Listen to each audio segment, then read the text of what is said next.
It had been 28 years since India last won a Cricket World Cup. Now, the Indian fans were growing restless.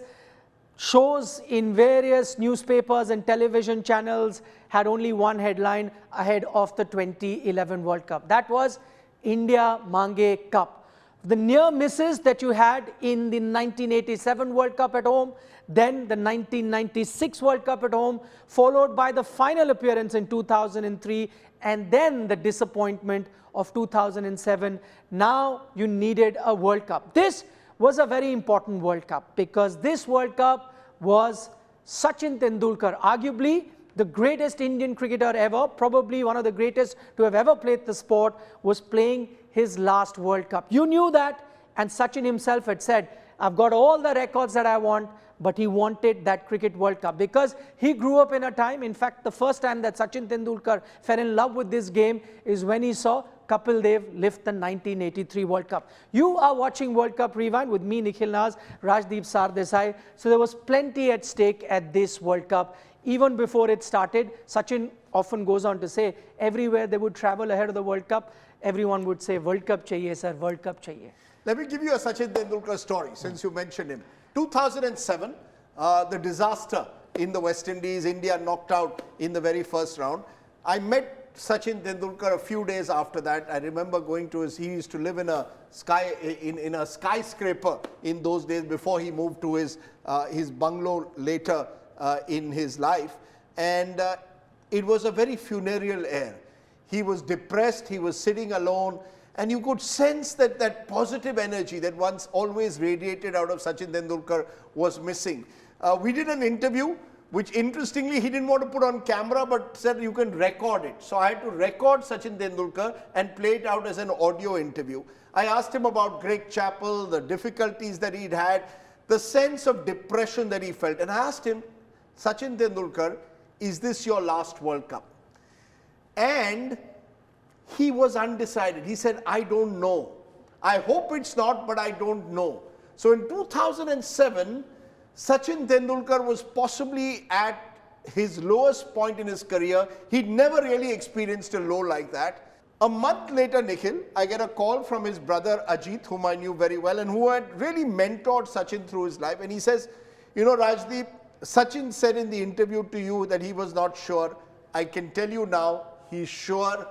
He wants to end his career at the Wankhede Stadium 2011 with the World Cup. He wants to give it one last shot because he believes that the best way to sign off would be in Mumbai at the Wankhede with the World Cup in his hands. And guess what? Sometimes dreams do come true, but it was a journey. And therefore, from 2007 to 2011, where Indian cricket was and where it ended up is one of the more fascinating stories of this game.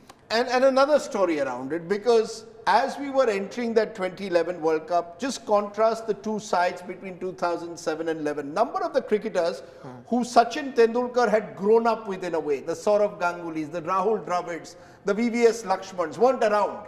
And therefore, Sachin was in a way the last man standing from that entire golden generation of Indian cricket. Of course, Virender Sehwag and others and the Yuvrajas had joined him, but the original 1990s team, he was the last man standing. So let's start with India's campaign, that World Cup winning campaign. It starts off with Bangladesh. This is the game that India is playing away in Bangladesh. That game happens in Dhaka. There's a bit of a controversy before that game starts because the bombastic, that very honest player that Indian team has when it comes to press conferences in Virender Sehwag never shies away from calling a spade, and he famously says that we're going to just crush Bangladesh. Just a few months before that, there was a test match that happened in Bangladesh, at which point also Virender Sehwag had said that Bangladesh just can't beat us in test matches. Maybe in ODI is all right, because the gap between the two teams is a lot. You know how much Bangladeshis love their cricket. So he was painted as this villain, this Indian team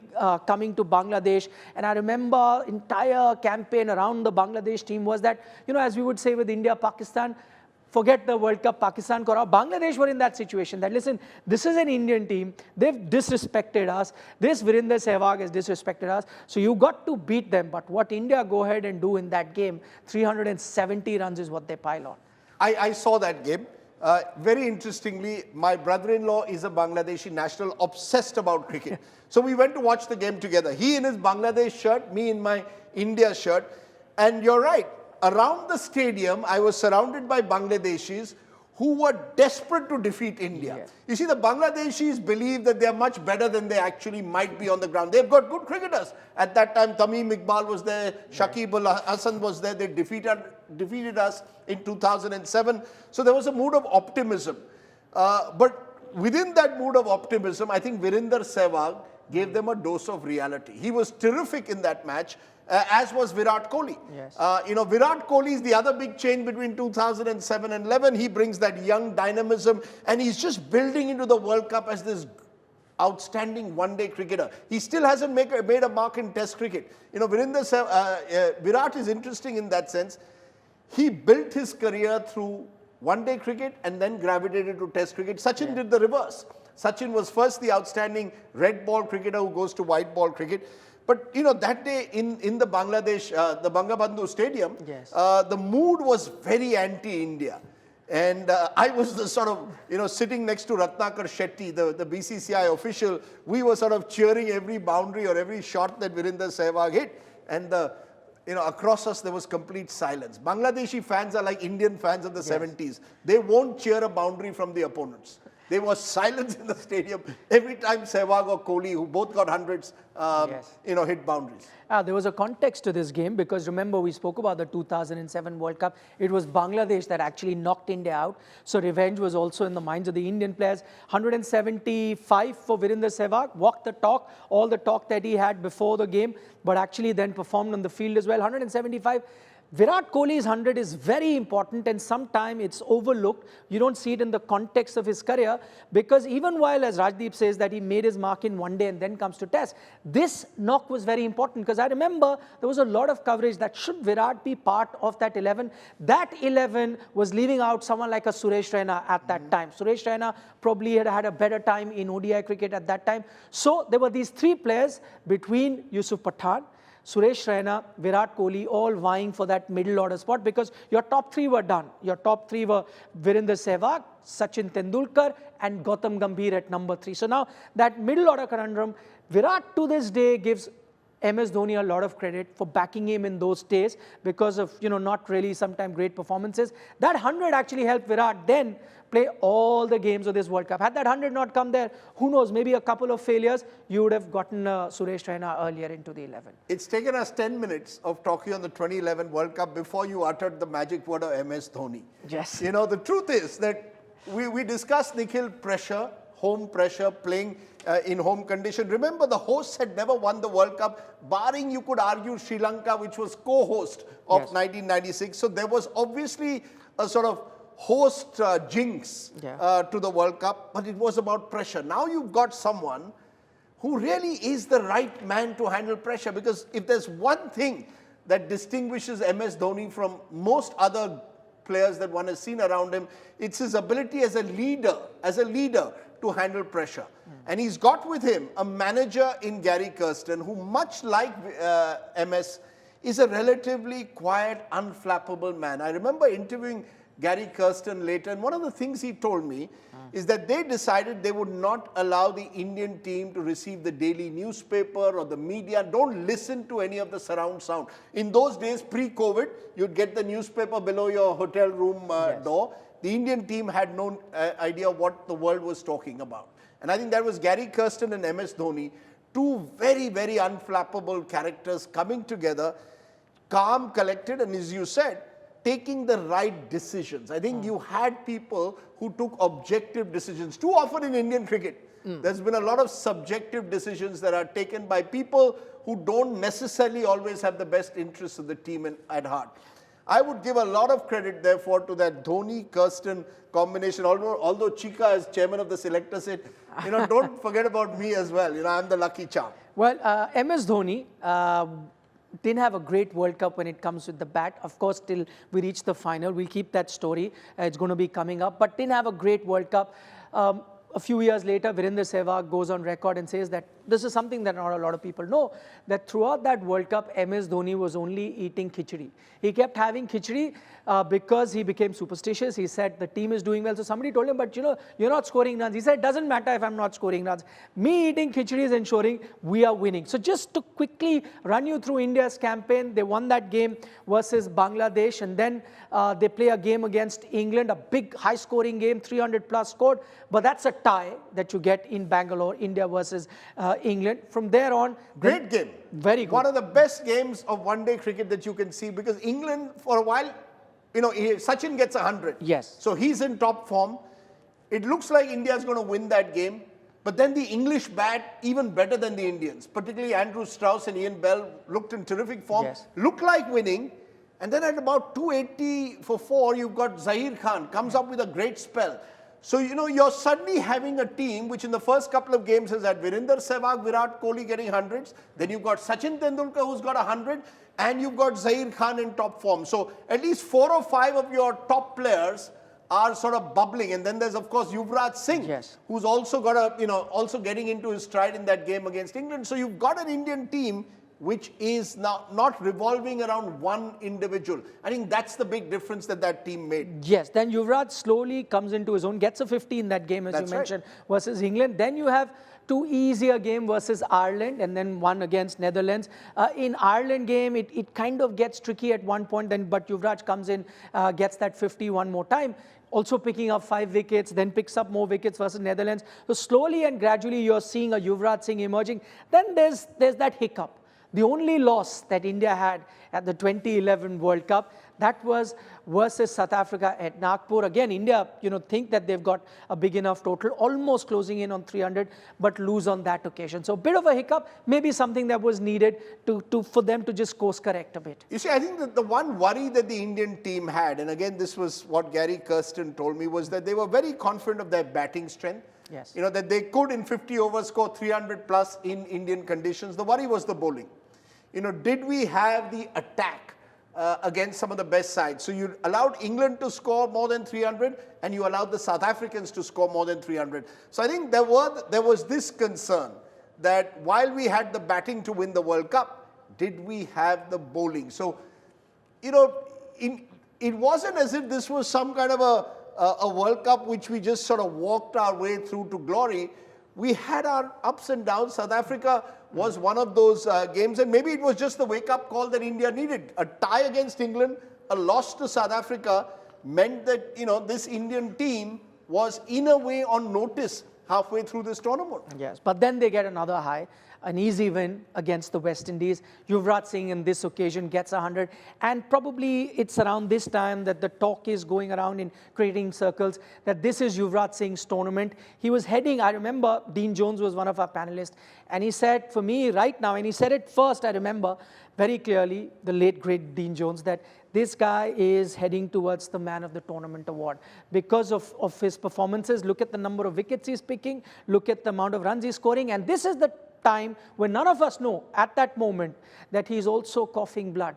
This is a time where he's going through a lot of health issues. Some of his teammates know that, but they don't know the extent of what he's actually suffering. That is only later do they find out. But he's inspired. He's inspired for a man called Sachin Tendulkar and coming up with these all-round performances. You know, I recall a Yuvraj Singh story. Yuvraj Singh's father, Yograj Singh, played a test for India, but also used to play for a club side called Mafatlal in the 1980s in Mumbai.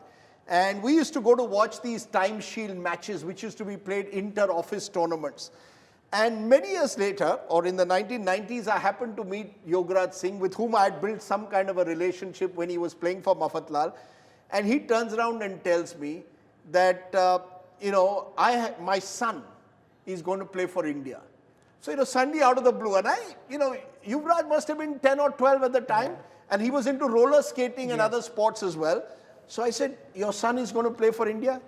He said, not only is he going to play for India, वो champion batsman बनने वाला है, champion cricketer बनने वाला है. This is a father talking about his son. His own career, Yograj Singh's career, never took off despite all the talent that he had. He's telling a group of us Mumbai cricketers that watch out for my son, who's just not even in his teens. And I remember one of my colleagues asking him what was so special about his son. He said, "Uski jo bat hai na, ek baar ball chalana, he will know how to hit a six." So he was talking about his son hitting sixes, playing with power at the age of 10 and 12. And I think Yogaraj Singh obviously saw something in Yuvraj at a very young age. And I know he was a very hard taskmaster. It wasn't an easy father-son relationship as we found in later years. But let's give credit to Yogaraj Singh for spotting his son's remarkable talent. Before we take the break and head to the semis and the finals, because we look at that separately, we'll take a look at the quarterfinals because we're on the subject of Yuvraj Singh. Now, this is a quarterfinal versus Australia. India's had a very good World Cup so far, but you are playing, arguably the best white ball team that you've seen in the last 2 decades. Team that knows how to win World Cups. Team that knows when it is the crunch situation, how to bring your best. This clearly wasn't as strong an Australian team. I have to put that caveat. That wasn't as strong as the Australian team that we'd seen in the previous World Cup. Yet, this was a Ricky Ponting-led Australian team. You know, Nikhil, one of my memories of that World Cup is just that, we had an outstanding list of experts with us. I had the great Sir Viv Richards, Alan Border, Imran Khan, Anil Kumble, all sort of legends of the game surrounding me. And after every show, every night, we would have a discussion on the game. Who was going to win, what to look forward to. And I remember Alan Border saying this: who wins India versus Australia wins the World Cup. This is quarterfinals. Who wins India versus Australia wins the World Cup. And why? He just thought the Australians were the only team with the temperament at the time to be able to go all the way, because they had a serial winner in Ricky Ponting as captain. So while they were not as good as previous sides, they still had that sort of ability plus the big match temperament that he saw. So I think that game in Ahmedabad, and maybe that's a lucky signal going into 2023 as well, because Ahmedabad's going to be the showpiece for this World Cup. That game and Yuvraj's innings and also that of Suresh Raina, the two of them come together at a critical moment. I remember circling around my office, not wanting to see the game, because I thought there was a moment in that game where one more Indian wicket and we were going to lose. And it was knockout. You see, the pressure of a knockout game, home tournament, you've lost the great Sachin Tendulkar, Sehwag are all out. You need someone to stay. That was Yuvraj's day. That was Suresh Raina's day. And defeating the Australians convinced Alan Border that India was going to win the World Cup. This was India's World Cup. Yes, and it wasn't an easy game to win because Australia bat first. In knockouts, usually it's a safer bet. They bat first. Ricky Ponting gets 100. Now, how often does it happen that Ricky Ponting gets 100 and his team ends up on the losing side? He gets 100, 261 odd India is chasing. Very tricky total. In fact, they lose those wickets, and when the 5th wicket falls, and at that time you didn't have a very deep batting order. When the 5th wicket falls, you still need 74 runs. And that's the tricky situation. If you'd grown up in the 90s, you had seen the Indian team collapse from there on. So you're never quite sure, which is why that partnership that Rajdeep talks about between Suresh Raina, Yuvraj Singh, precious. You could see what it meant to the Indian team. If you look at the highlights, you see that winning shot, that the cover drive that Yuvraj hits, falls down on his knees, and then you have this scream come out of him, all that pressure being released at that time, because for the Indian team, they knew this was the toughest test that was awaiting, and then they go past it. And from there on, you thought the pressure would come down. Wasn't to be, because up next was going to be India versus Pakistan in the semi-final. Semi-final time, we said that after that Australia game, all the pressure was released.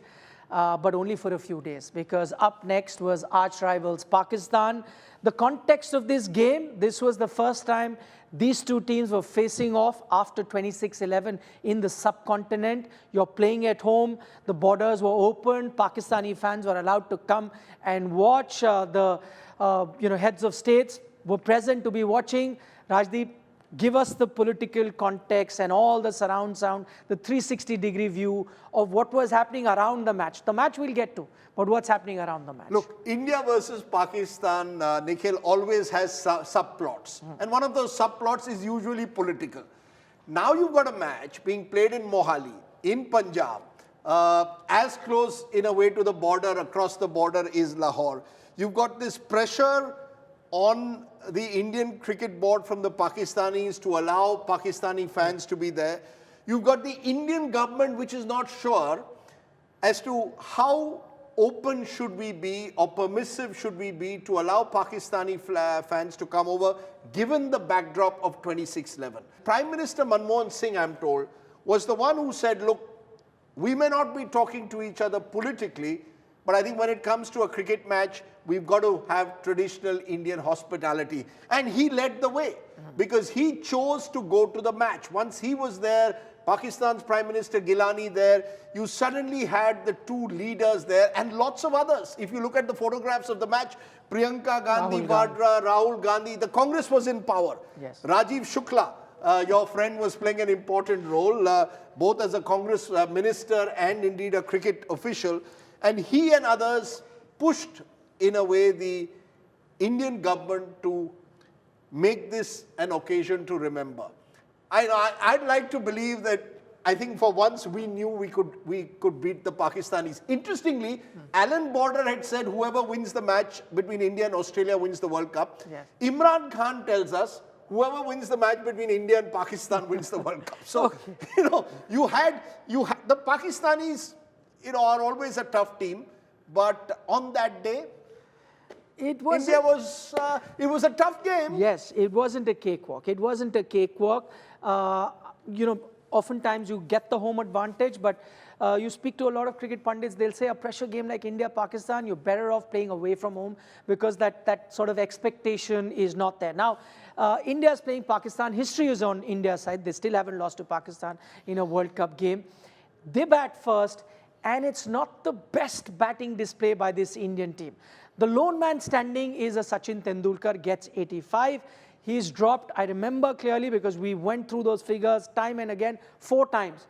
Comical, some of those catches that were dropped, I still remember. And then there is this other very close shout, the leg before shout. Saeed Ajmal is bowling. And to the naked eye, when I see it, I was like, that's gone. They go to the DRS, you see the ball tracking, and for some reason the ball misses the stumps. And the entire country breathes a sigh of relief. You're right. Whenever I see that ball tracking, or whenever I'm told that, ball tracking is infallible, I turn to that Sachin Tendulkar dismissal or non-dismissal. Non-dismissal or the delivery by Saeed Ajmal. For the life of me, he was out. And I'm not. I think what ball tracking failed to pick up is Ajmal's dusra. Obviously Saeed Ajmal bowled a very good dusra, and I think he had Sachin Tendulkar. But look, as they say, the scoreboard decides. It wasn't as if India had manipulated ball tracking in any way. But I think the Pakistanis still felt a little cheated, but they fielded terribly.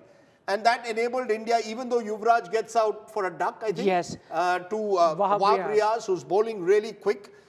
Batting at home, gets all the standing ovation, comes out of bat, first ball. This is life. You've dazzled through the tournament across the country. You come to your home ground in Mohali and you score a duck.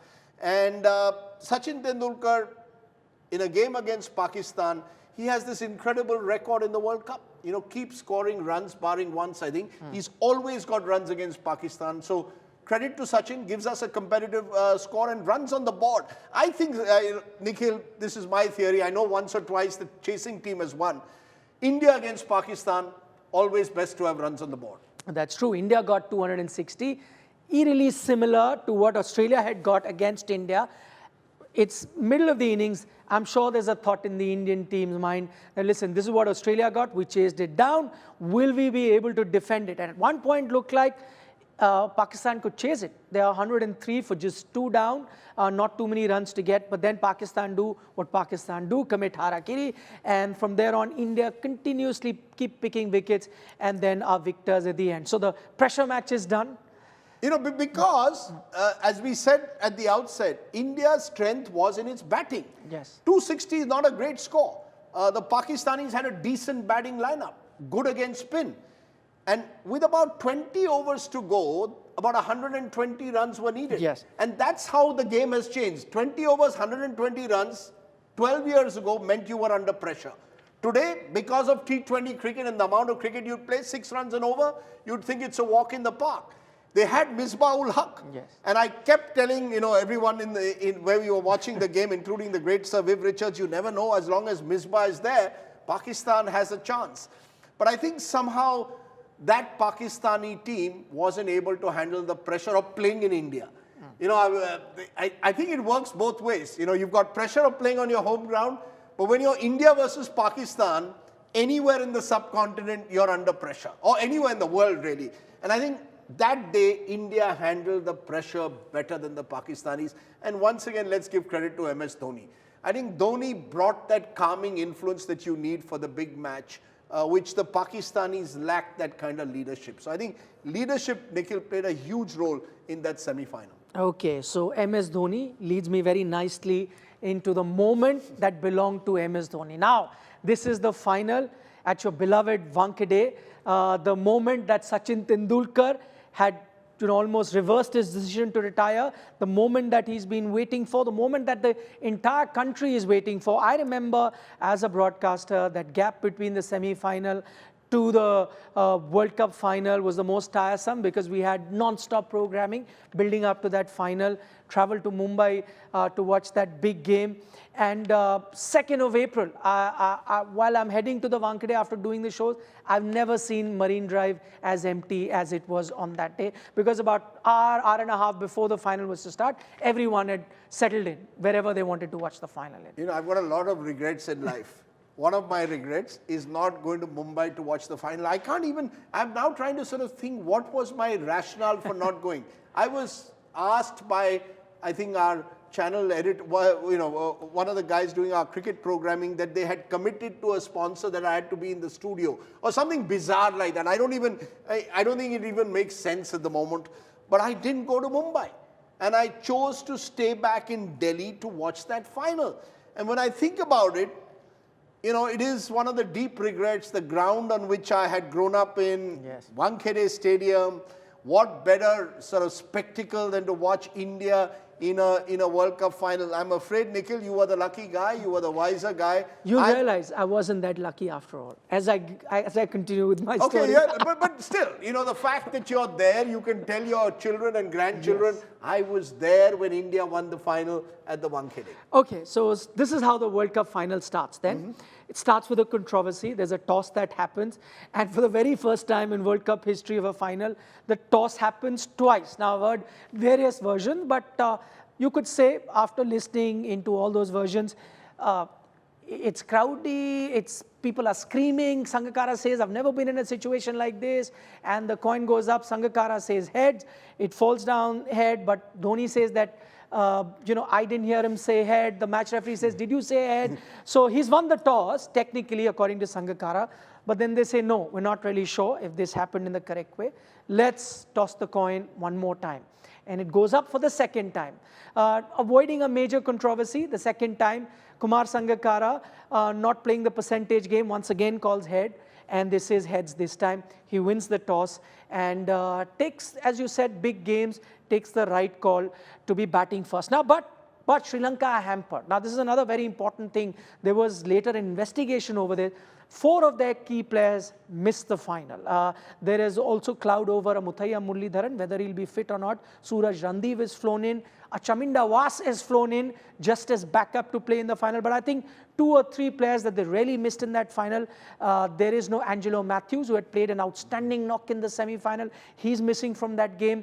Rangana Herath, one of their standout spinners, is not playing. And Ajanta Mendes, another spinner who's been very instrumental in the World Cup. These 3 are major misses for the Sri Lankan team. So they go into the final, but without 4 really very important players. As a Mumbaiker and someone who followed cricket very closely in Mumbai, I actually think that was a World Cup final when you win the toss field. Only for the reason that Mumbai is a place where there can be some dew after 7:30 in the evening. And remember, those matches used to start at 2:30. This World Cup matches will start at 1:30. But at 2:30, it means the team batting second has the slight advantage of the dew factor. So I don't know whether Kumar Sangakkara chose right, but you generally got the sense, after having defeated Australia, after having defeated Pakistan, surely we weren't going to lose to the Sri Lankans. I remember asking Yuvraj Singh after the World Cup, was going into the final. He said, we felt completely relaxed, which is interesting. You were tense before Pakistan. You were very tense before Australia. But he said, before Pakistan, before the final, we were completely relaxed. I think, again, credit to the team management, keeping all the surround sound away. But we were going into it as favorites. Yes. And that's the big change from 83. You go into an 83 World Cup as the underdogs. Now it was Sri Lanka who went into it as the underdogs. So they bat first. As Rajdeep says, maybe it would have been a better decision to be chasing. I think it was one of those tosses that MS Dhoni would have been very happy to lose. He didn't have to take that call because there would have been pressure to bat first as well. Sri Lanka bat first, don't have a great time with the bat, and then comes across another experienced player in their batting lineup in Mahela Jayawardene, gets you 103, and Sri Lanka reached 274, and this is a total which is more than the two totals that India has dealt with, whether it's the quarter-final 260, whether it's the semi-final 260. 274 runs on the board. It's going to be a tricky chase for India. And then what happens? You lose both Virender Sehwag and Sachin Tendulkar very early. You were in Delhi. I was at the Wankhede Stadium in Mumbai. And truth be told, I was fearing the worst. I would like to believe that I thought India was going to win, that there was enough batting power that we had to chase 274. But you're right, when you've lost Tendulkar, you've lost Sehwag, you are fearing the worst. And along comes a young Virat Kohli to join Gautam Gambhir. Two Dilliwalas in Mumbai. And I can only take you back to the 1970s, Nikhil, when Mumbai versus Delhi Ranji Trophy matches were like India versus Pakistan at times. They were bitterly fought. And, I still recall Madan Lal being booed by a Mumbai crowd just weeks after he'd done a terrific job for India. So once he was playing for Delhi, he became the Dilliwala. And that sort of rivalry existed in the 1970s, stretched to 80s, Bedi versus Wadekar, Bedi versus Gavaskar. By 2011, we were all cheering for Virat Kohli. And I think the IPL has done that. Virat Kohli and Gautam Gambhir. They were not Dilliwalas for us. They were proud Indians. Gambhir, again, the ideal man to have in a big match. A little bit of that Delhi swagger about him, that toughness, along with Virat, very similar in nature as we saw later in their careers. I mean, I would like to remember Kohli. I hope they will also remember their careers also being shaped by what they did that day, rather than their fracas in the IPL. No, very close friend at that time. Just before that, I believe there's a game where Gautam Gambhir is the man of the match. He says, no, this youngster Virat Kohli has done well. This is at international level. I remember watching gives the man of the match to him. So at this stage, they're very close friends. One is a senior pro, the other is this upcoming youngster from Delhi. But it's good on your part, Rajdeep, to mention that knock of Virat. It was just 30 odd, but that partnership really did help calm the nerves. And then Virat gets out. Yes, and to a brilliant cotton ball. To a brilliant cotton ball, you're 3 down. You've got Yuvraj Singh, who's been the star of the tournament, and you think that he's going to walk in and transform the game. And then you have one of those moments, I think, in Indian sport, like a bit like Kapil Dev's sort of catch of Viv Richards and his sort of decision to keep Madan Lal on for an extra over in 1983. You take these decisions sometimes by instinct, sometimes out of your confidence, but there is Mahendra Singh Dhoni walking out. And I remember interviewing Mahendra Singh Dhoni, one of the rare interviews he's given, and I asked him, what made you take that decision? He just thought that he was the ideal player to take on off-spin bowling. This is now a combination of instinct as well as your own self-confidence. That you've got Suraj Randeep and you've got the off-spinners that... and Muthiah Muralidharan. You don't want to send your left-hander. So you're not just sending a message to the opponents that you're still confident, you're leading from the front. All of that is the usual language. But there is a batting logic to it. That a right-hander against off-spinners will do much better. Even though I'm not in form, I will do better than the in-form batsman. Now, this is where Dhoni is, when it comes off like it did that day, it's pure cricketing magic. another incident that happens, not too many people remember. We will only remember the 91 that MS Dhoni gets. It's the first over that he faces. It's the second ball, if I'm not mistaken, dances down the wicket to the off spinner and is beaten. Kumar Sangakkara fumbles. It could have been a very close stumping. You would have lost MS Dhoni for a duck. He misses that ball. He's out of the crease. He tries to come back. It would have been a touch and go sort of a situation had Sangakkara collected and got him out. Wasn't to be. That's cricket. That's how the game happens. And from there on, it never felt like that India were out of that game. There's Gautam Gambhir. There is MS Dhoni continuing and taking that game quite comfortably, across the winning line. I'll never forget that line by Ravi Shastri.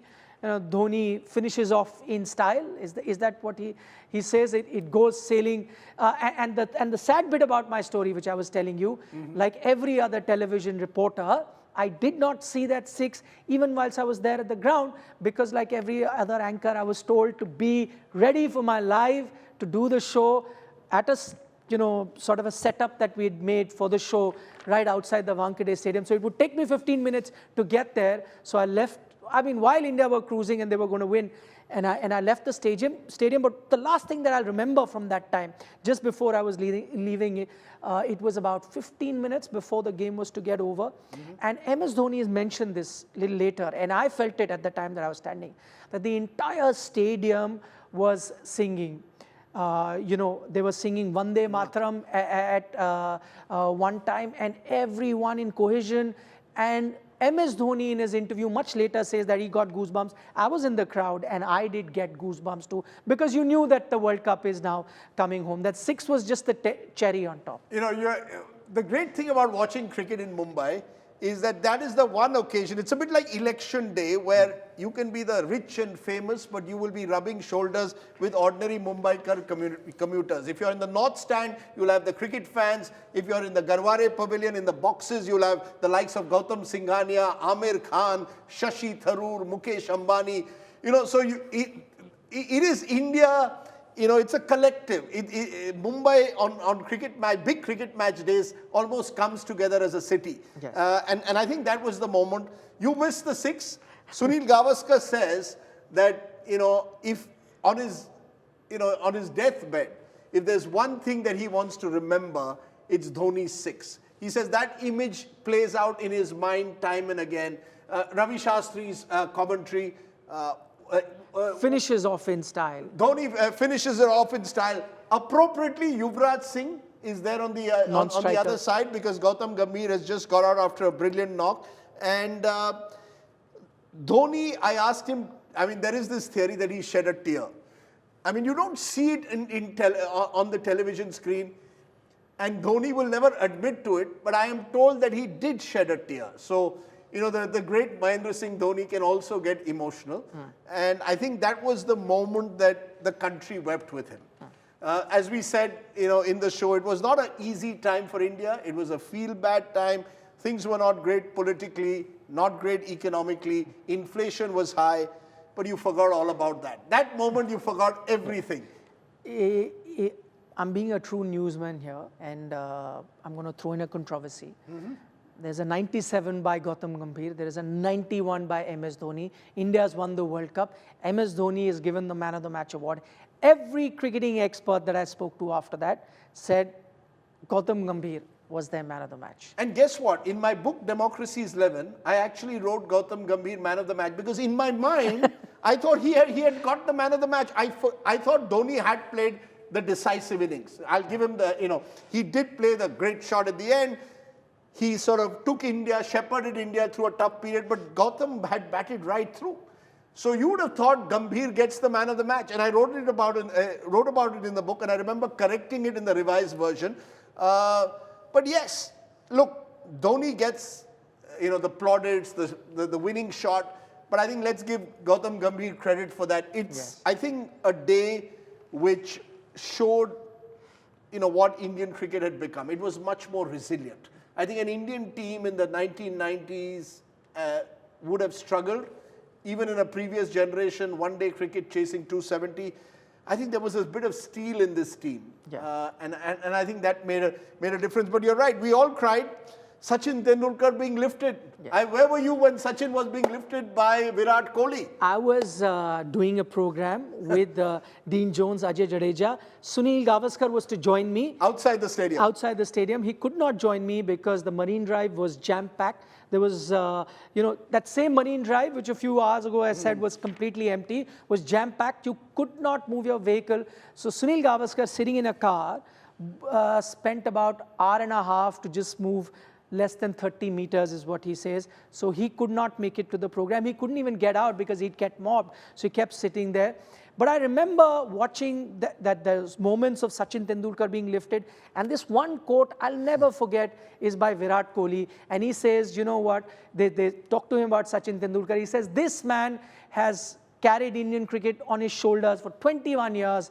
And it's, absolutely fair for us now to be carrying this man on our shoulders as they walk around doing that victory parade. And Sachin Tendulkar is a strong man. Yes. To carry him on your shoulders, there's Virat, there's Yusuf Pathan, who's also tough. There's Harbhajan Singh, who would like to tell you that he's tougher than both of them. And we haven't really mentioned, but Bajji was one of the stars also with the ball right through that tournament, as indeed was Zahir Khan, who I think, when would you bowl a maiden over in a World Cup? Zahir did that in that World Cup. So it was fantastic. And my memory is that when that winning shot is made, my friends who expected me to be with them in Mumbai are watching it in the Gymkhana stands. I remember their names, Anish, Salil and Salil, three of them. One of them rings me up and says, mate, where are you? You should be here. And they were among those cheering supporters around Marine Drive. I think everyone had decided that day in Mumbai, we were going to have the longest party. Mumbai is quite a party town. Yes. When it wants to be. It's a city that never sleeps at times. And that night it didn't sleep. It did not. And I had to get to the Taj Hotel. That's where I was staying. That's where the team was staying. And I could not get through the Marine Drive. So Ajay Jadeja, you know that he finds a way to doing things. He told me there is this local train station right behind us. So the late train running, we got into that local train, which was completely empty at that time. We reach very close to the hotel.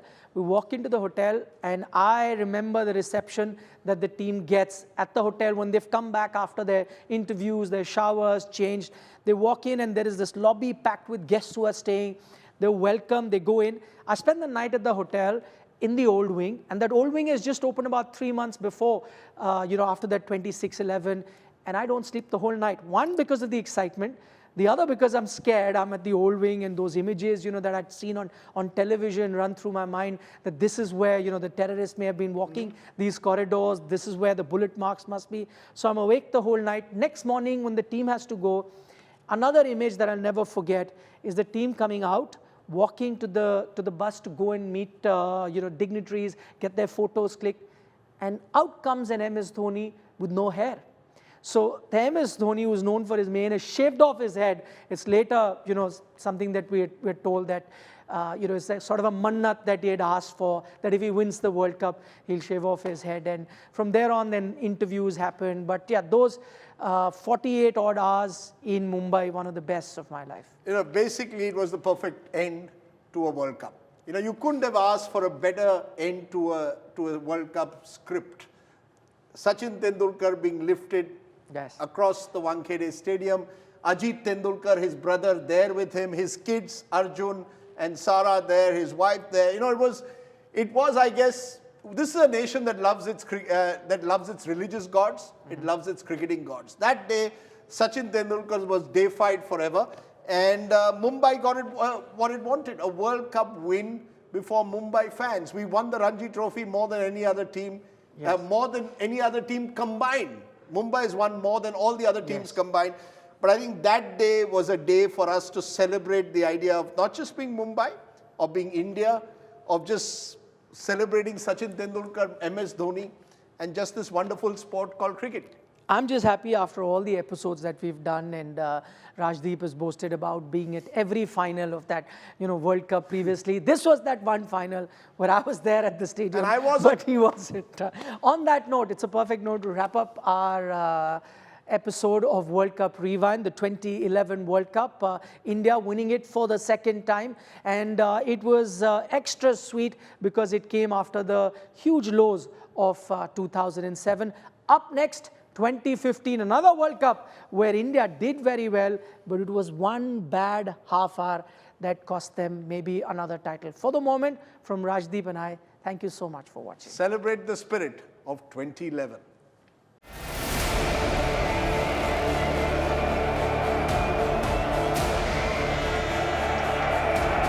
What a great day for Indian cricket.